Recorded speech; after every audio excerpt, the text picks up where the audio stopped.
L'AIE est une approche multi-acteurs et multidisciplinaire. L'AIE ou l'analyse intégrée des épidémies consiste en une collaboration avec des partenaires en soutien au ministère de la Santé et au gouvernement. Les contributions peuvent provenir d'acteurs locaux de la santé, des organisations non gouvernementales nationales ou internationales, des agences des Nations Unies, d'institutions universitaires ou de la société civile. Les contributions à l'AIE peuvent se faire dans la collecte et l'analyse des données, la prise de décision fondée sur des évidences ou la formation et le renforcement des capacités. L'AIE analyse plusieurs sources de données. Certaines sont préexistantes, d'autres nouvellement collectées. Les différentes méthodes d'analyse peuvent être utilisées selon la source ou le type de données à utiliser. Les données de surveillance et les données sur l'utilisation des services de santé peuvent nécessiter une analyse statistique. Les données qualitatives ou contextuelles peuvent nécessiter un codage manuel ou avec l'utilisation d'un logiciel d'analyse qualitative.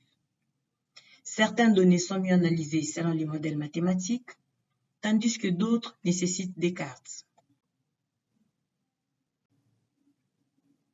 Prenons un exemple tiré de l'épidémie d'Ebola de 2018-2020 dans l'Est de la République démocratique du Congo.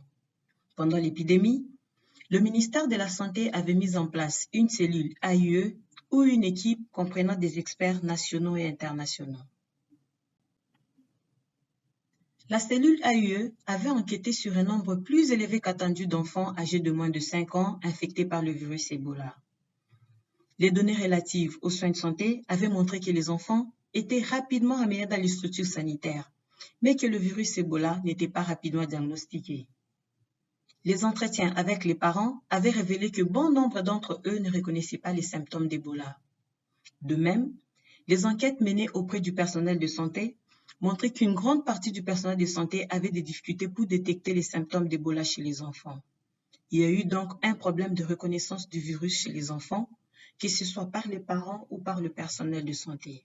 Parallèlement, les données relatives aux soins de santé avaient indiqué une forte augmentation de l'utilisation des services par les enfants, ce qui signifie que les enfants partageaient les lits avec d'autres enfants qui sont des cas potentiels d'Ebola.